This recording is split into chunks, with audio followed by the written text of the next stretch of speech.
Dear students, good morning. Now we will start first chapter of the social studies. India, the early teachings. India, the early teachings are geographical features of India. Geographical features of India can be divided into the six groups. They are the Himalayas, the Indo-Gangetic plains, the peninsular plateau, the coastal plains, the desert, the island. These are the six important geographical or early features of India. Each group we have to study details. What are the importance of the Himalaya? What is Himalaya?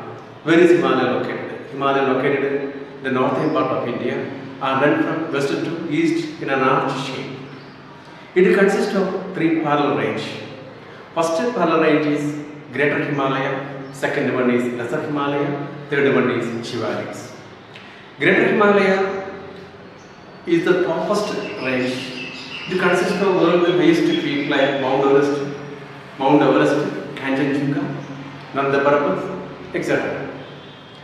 Then Lesser Himalaya is the second range in south of the Greater Himalaya. We can see the Lesser Himalaya.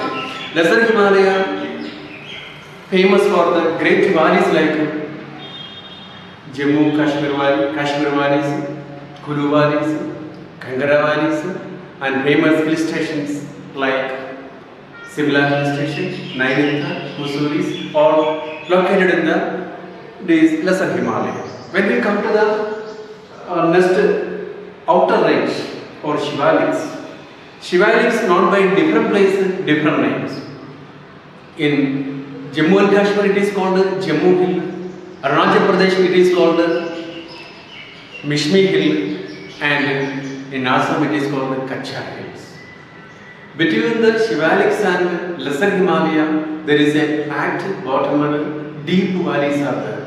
These deep valleys are called as a dunes. Important dunes are Dehradun, Patali, Kogli, etc. Then eastern ranges of the Himalaya, beyond the Brahmaputra Valley, Himalaya took a hairpin bend and then from north to south. This acted as a boundary of the India, in eastern boundary of India. This range is called as a Purvanchal range. Then when we come to the importance of Himalaya, Himalaya is most important for the India's economic development. Without Himalaya, Indian economy will be very much bad, especially North Indian states. Himalayan rivers provide continuous supply of the water for the North Indian state. At the same time, these rivers renew the fertility of the soil of North Indian states. Apart from, without the Himalaya, the Indian climate will be totally different. Himalaya stop the cold wind flow come from the Central Asia and avoid the India became a cold desert. Due to the Himalaya, we have more rainfall and monsoon type of the climate. Himalaya provide a particular climate for the fruits cultivations. This is all importance of the Himalaya. Then second range we have to study Indo-Gangetic plain. South of the Himalaya there is a great plains, alluvial plains. It is formed by the Indus River, Ganga River and Brahmaputra River. It is an alluvial soil. It has three parts: western part, central part and eastern part. Western part mostly formed by the Indus River. Most of the western part is in the Pakistan, the Indus part in the Punjab region. And the southern part we can see Uttar Pradesh, Bihar, West Bengal and Jharkhand. These are the states mostly in the Ganga River basin we can see. The Brahmaputra valley is mostly in the Assam regions. The next important of Peninsular Plateau. Peninsular Plateau is the southern part of the India. As in the name we can see, it is located in the peninsula of the India. The southern part is peninsula, three sides is covered with it. It has two parts, north part Malwa Plateau and the south part is Deccan Plateau. Deccan Plateau bounded to north side Satpura Range, west side Western Ghats, east side Eastern Ghats and south side Nilagiri Hills. Then when we come to the coastal plain. India has two coastal plains, western coastal plain and eastern coastal plains. Western coastal plain we can divide again three parts. Konkan coastal, Kannada coastal and Malabar coast. Konkan coast in the Maharashtra took over and Kannada coast in the Karnataka, Malabar coast in the Kerala. Eastern coast we can divide it again three parts. Eastern coast, the north, Utkat coast in the Odisha and Sirkas coast in the Andhra Pradesh and Coromandel coast in the Tamil Nadu. Then when we come to the desert, another important geographical division of the India is desert. The Great Desert located in the Leeward region or rain-shallow region of the Aravalli range in the Rajasthan. Rain-shallow region will not get much rainfall. Because of the reason it became a desert. There is no much rainfall, very little rainfall receiving. We are 10 to 15 centimeter or 100 to 150 millimeter rainfall receiving. So very dried area, arid areas. Water content is very less in the areas. Important characteristics of this area, vegetation is very less, and river, only one river flow towards this area, that is Runi River, and it will not reach the Arabian Sea, it will dry within the desert itself. Then other important, so the important marker of this great desert is a famous canal, or largest canal in the India, Indira Gandhi Canal, located in this area and provide water for the desert areas. Then last portion or last geographical division of the India is the island groups. Indian island group can be divided into two. There is Andaman Nicobar Islands and Lakshadweep Islands. Andaman Nicobar Island is in the Bay of Bengal, Lakshadweep is in the Arabian Seas. The capital of the Arabian Lakshadweep Island is Kavaradis. It is formed by coral origin. It is originated coral. Coral is a sea flower. It is shell flower. It is died out and again on the dead bodies again coral is formed. In this way, this coral changes a mountains. In this way, according to geographical excavation, it is knowledge we got about the origin of the Lakshadweep Islands. Then when we come to the Andaman Nicobar Islands, Andaman Nicobar Island, the way before the Andaman Nicobar Island is called Indira Pradesh. And Port Blair is the capital of the Andaman Nicobar Islands. Most of the Andaman Nicobar Island group is part of the Arkanyoma mountain, start from the Myanmar. It is the top part of the Arkanyoma mountain, submerged in the Bay of Bengal. Then two island group, especially Barren Island and Narakondam Island is originated due to the volcanic eruptions. So these are the six important geographical division of the India. Now in this topic, in this chapter, we have to study number of questions, especially importance of Himalaya. Importance of Himalayas we have to study properly. It is very important question. At the same time, we have to study about the peninsular pattern, difference of the coastal plains. This is all very important. Thank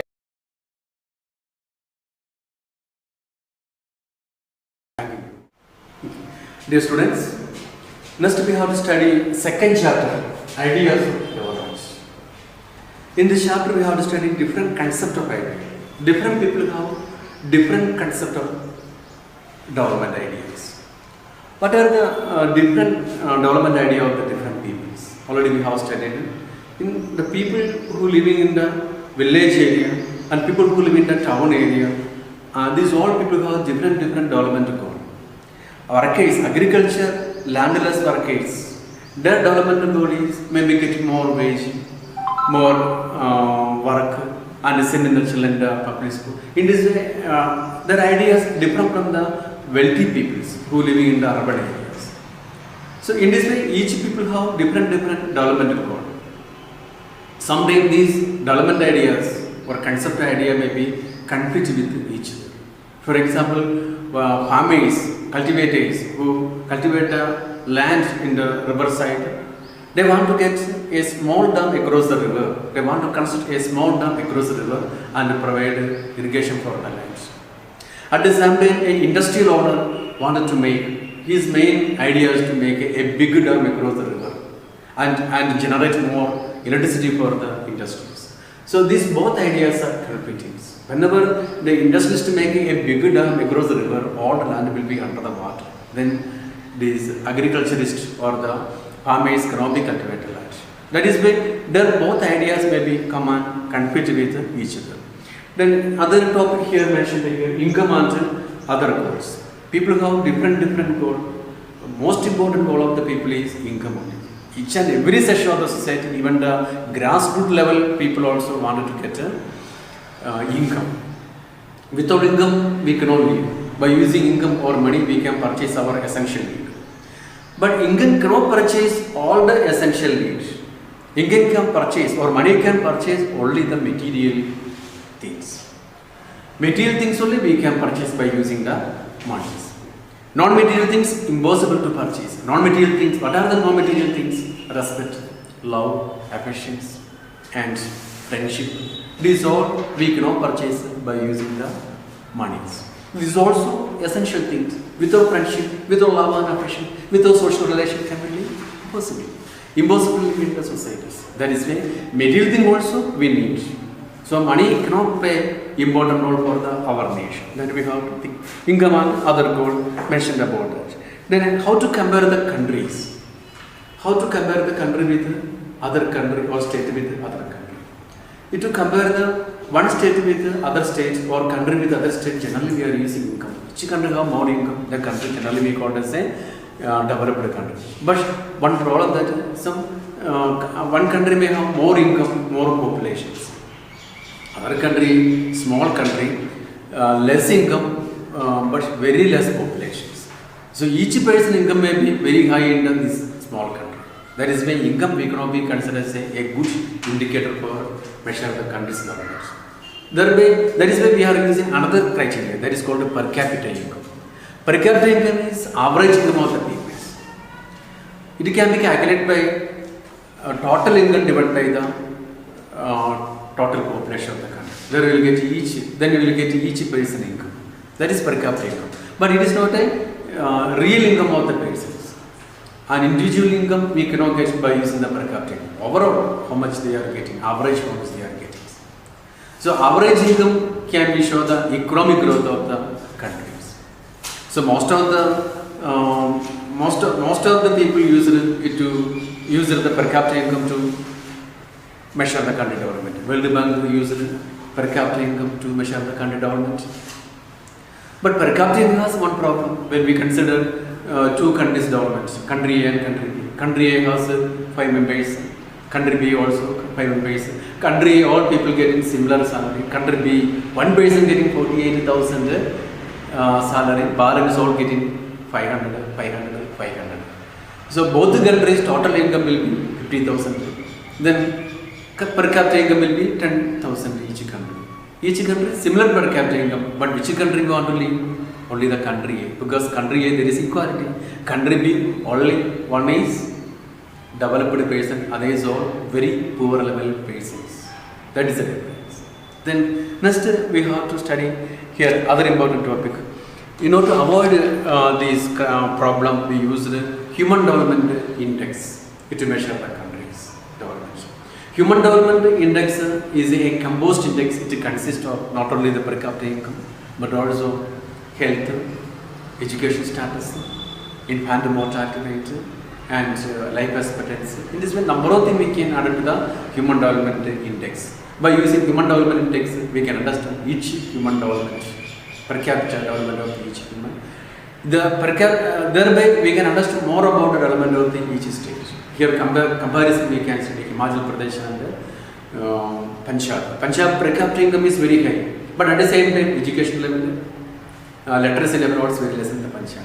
At the same time, Himachal per capita income not much in the Punjab, but education is very high. Infant mortality level is very less. Literacy rate is very high. This all when we consider Himachal is developed than the Punjab. These are the things we can see from here. Then other important thing we have to study here public facilities. When we provide public facilities, it will be useful for everyone. Everyone can utilize the public facilities. Everything. We cannot be making a road for the one place to other place to go. So it should be provided for commonly everyone. Thereby everyone can utilize. So when we provide everything publicly, it will be easy for us. When we use socially for everything, then it will be better for every places. When we provide a security for all the family, it will be cheap and better for us. In this way, we can do that. How the Himachal developed in progress over at times. Because Himachal Pradesh conditions are very poor at the time of the independence. But the people of almost all people of the Himachal wanted to get educations. Thereby government also wanted to provide education for them. Because government is people government. In this way, government provided free of cost education, all the infrastructure facilities. Thereby, this education very highly developed. So, education revolution possible in the Himachal because of the people interest and the people social attitude. This is we have to study in this topic mostly ideas of development.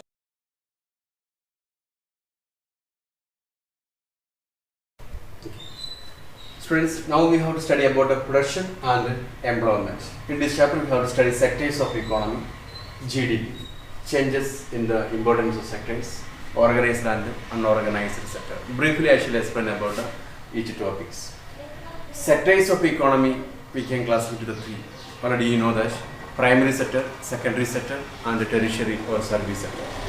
In primary sector, nature play important role for the productions.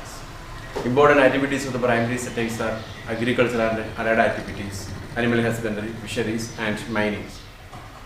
Here we can say important factor, nature play important role for production process. That means farmers, when we come to the agriculture, farmers just creating condition for the productions. The production is done by the nature. Other sector, in secondary sector, the conditions are different. Secondary sector, by using the primary product, especially mining product, minerals or any other agriculture product, we are producing another product. Industrial product, large scale industrial product and small scale industrial product and all the construction work come under the secondary sector. Service sector activities, it provide only service for the both primary and secondary sector. For example, transport system providing help for the primary sector, improvement of the primary sector and the secondary sector. Without transport system, it is very difficult for progress of the industries and agriculture sector. Education system, hospital, communication system, banking, this all come under the service activities. This is a little brief about the sectors of economies. Here we have to study GDPs. Gross domestic product, we can say GDP. Total value of the goods and service produced in the country is called GDPs. How can we calculate the GDPs? To calculate GDPs, we don't have to calculate each and every goods. Just we have to calculate the final good and service of the countries. Then we can understand what is total value of the good and service produced in the countries. Then other topics we can see here, changes in the importance of the sectors. In every country beginning of their development, they had given more priority or importance to the agriculture sector. Agriculture is very developed, or agriculture is most important sectors of the economy in the beginning stage of development.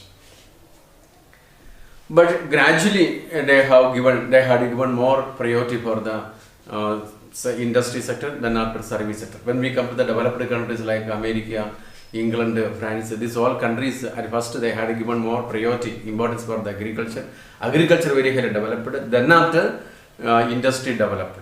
When agriculture very highly developed, the number of people who work in agriculture very highly decreased, and balance workers migrated to the industrial sector. Then industrial production very highly improved with the help of the industrial revolution and technological development and scientific innovation. It is very highly developed. Industry become most important sectors of the economy in these developed countries. That means importance of the sectors changed from agriculture to industries. Then this recently what happened, people began to change from the industrial sector to the service sector. Now service is more important sector in the developed countries. So a shift took place from agriculture to industry, industry to service in the developed countries. But the same like shift did not take place in the Indias. But India also shifted to place. Importance of agriculture decreased. When we come to the Indian agriculture, workers in the Indian agriculture in 1972, 74%, that decreased to 47% in 2015. Then agriculture share in 1972, agriculture share to GDP is 43%, then decreased to the 19%. Then at the same time, service activities. When we come to the service activities, 1972 service workers in the service activities only 15%, that is increased. Workers increased to 31%. But share of the GDP from service sector to share of the service sector to GDP is 35% in the 1973-72. That is increased to 53%. Now in India, more share given by the service sector to GDP. Service sector providing more share for GDP in present time. But agriculture share decreased to 19%. At the same time, the much decrease we cannot see the employment. Employment only little decreased, it is decreased to 47%. Even today, nearly 50% of people are working in the agriculture. In developed countries like America, England, like countries, below 10% people are working in the agriculture sector. So, what is the reason for this shift? Why this much people did not shift from the agriculture to industrial sector and service sector? Reason is that the underemployment more we can see. In agriculture sector, more underemployment we can. Even though other important things, service sector and industry sector could not produce more employment opportunity for the peoples. What is underemployment? The workers are working less than their capacity, we can call the underemployment. They are ready to work, but work is not available. They are working less than their capacities. For example, in agriculture sector, only 10% people need, no, nearly 50% people are working. That means 40% people access in the agriculture. When we remove them from the agriculture, nothing will happen in the agriculture. Production will not be changed. These 40% people we can change it to the industrial sector and service sector. That is needed. Then agriculture, production will not be changed. Then country will be developed. Then we can come to the developed country stage. That should be happen. But primary, secondary sector and service sector unable to provide much opportunity for the workers. That is the problem we are suffering here. Other important thing we have to study here is organized and unorganized sectors of the economies. When we come to the workers divisions, we can divide the organized sector workers and unorganized sector workers. Organized sector workers are workers in the large scale industries and government sector employees, or we can call the organized sectors. They have their work has a definite pattern of the working time and wage levels. For example, in our textbook given one example about the organized sector employment. Narasimha, the government employee, he is a government employee. His work will be start 9 o'clock and end 5 o'clock. Working time is limited. And he has paid leave, medical allowance, bonus, everything he is getting. PF, all he is getting. He doesn't have any kinds of problems. And at the same time, another worker, Rajeshri, she is from the unorganized sector. She is a construction worker. She has to go very early morning, in 7 o'clock to work site, and she will come back evening 7 o'clock, nearly 12 hours. She has to travel, paying the monies, and she did not have the everyday work. Monthly 10 to 15 days work she is getting, and her daily wage is 100 to 150 rupees or 200 rupees per day. It is a condition of the Rajeshri like unorganized sector workers. In India, 92% of people of the workers are working in the unorganized. Only 8% of people are working in the organized sector. They are producing 50% of the GDP for the India. This 8% workers in the India has given 50% GDP to the 50% share of the GDPs. At the same time, 92% unorganized sector workers providing only 50%. That is the conditions. Their conditions should be improved. For the improvement of the these unorganized sector peoples, government has taken a number of steps. Especially in the agriculture sector, when the government provide some irrigation facilities, road facilities, banking facilities, thereby some employment will be generated, thereby their condition will be improved, work will be improved, wage level will be improved. At the same time, with the help of the government, the bank provide some loan facilities for the landless workers and small families. Their condition also will be improved. Thereby, work also will be improved. Labor's wage also will be improved. This is the way we have to be improve the unorganized sector conditions, better condition for the unorganized sector. Again, government can do number of things for the better condition for the unorganized sector. When these unorganized sector peoples, 92% unorganized sector peoples level should be improved, then only country will be developed. Number of such step government has to take it to improve their conditions. Less interest level, loan facilities has to arrange it, and every field in secondary and service sector field, more opportunity must be created by the government in different manner. Thereby we can improve the condition of the organized and unorganized sector people. These are the brief about the production and employment in this chapter we have to study. Next, our chapter is climate of India. In this chapter, we have to study climate and weather. What is the difference of climate and weather? Atmospheric condition of a short period of atmospheric condition of a place in a short period of time is called weather. In a particular place, what is the atmospheric condition in a particular day? We can call the weather condition of the day. This weather condition will be changed frequently. Within the day or day by day, it will be changed. Morning weather condition may be different from evening or next day's weather conditions. So this is weather conditions. We can see the weather report in news channels. It will be different day by day. Every day it will be different.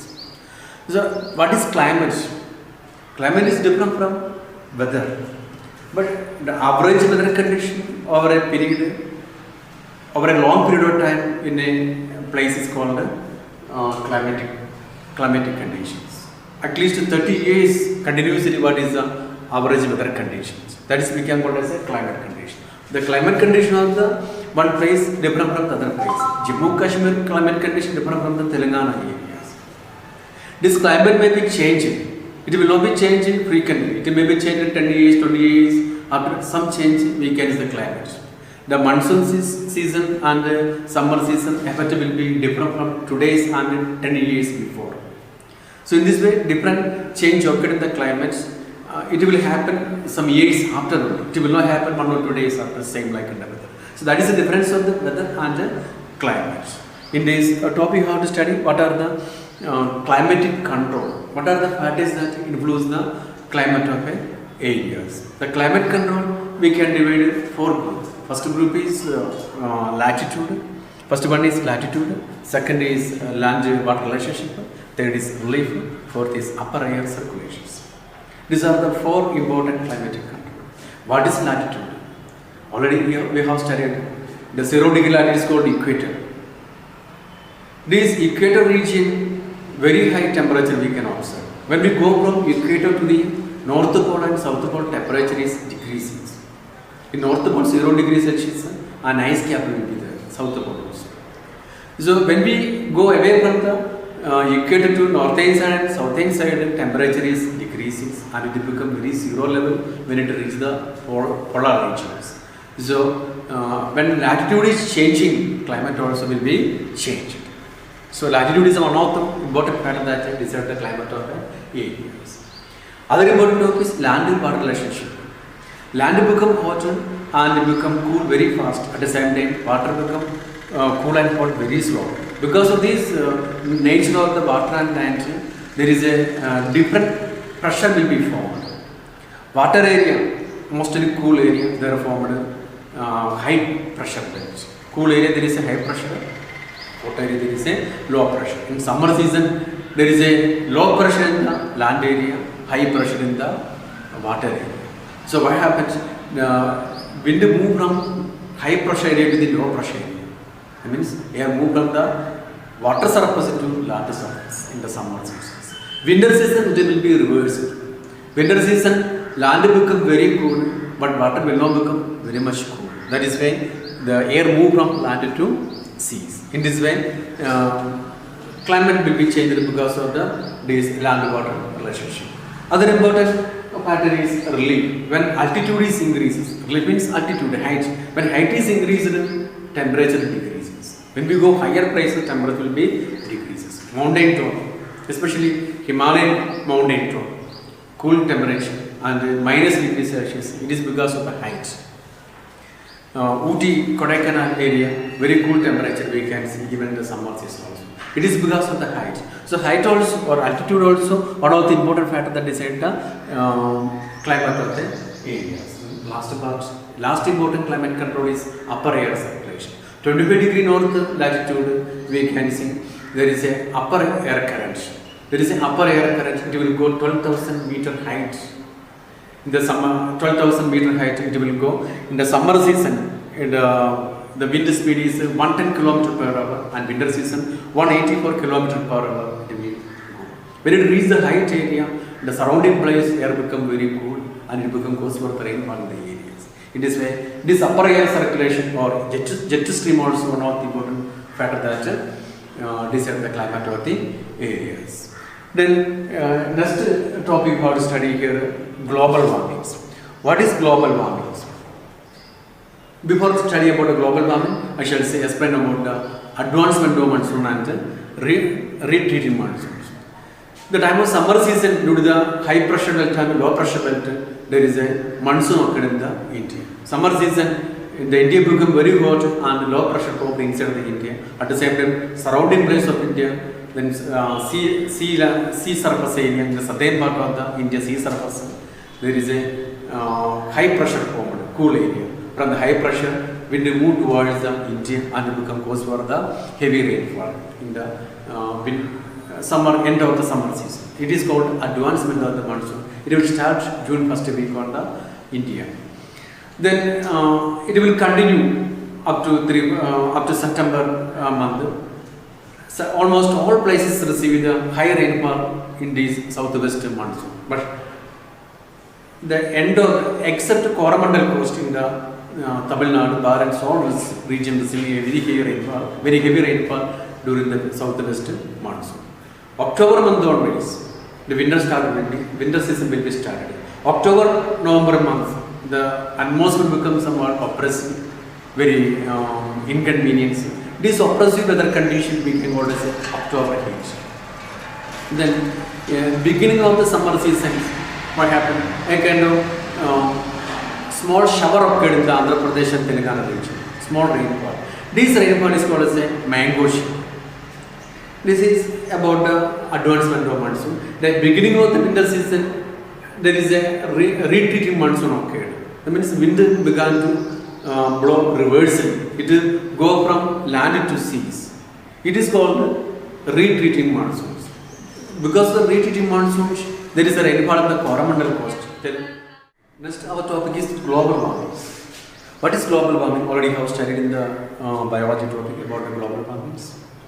Due to the greenhouse gases effect, global temperature is increasing is called global warmings. Greenhouse gases like carbon dioxide, chlorofluorocarbons and methane, etc. are receiving huge amount of temperature from the sun and preserved in the earth surface. Then temperature is increasing. When temperature is increasing suddenly, it will create much problem all over the world. It is called global warming.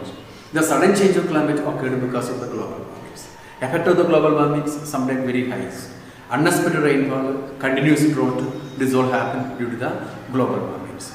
Then all over the world, a organization formed to control the global warming. It is called as an Intergovernmental Panel for Climate Change. But Intergovernmental Panel for Climate Change did not work properly. In 2013, a meeting conducted in Warsaw in Poland, but it was totally failed.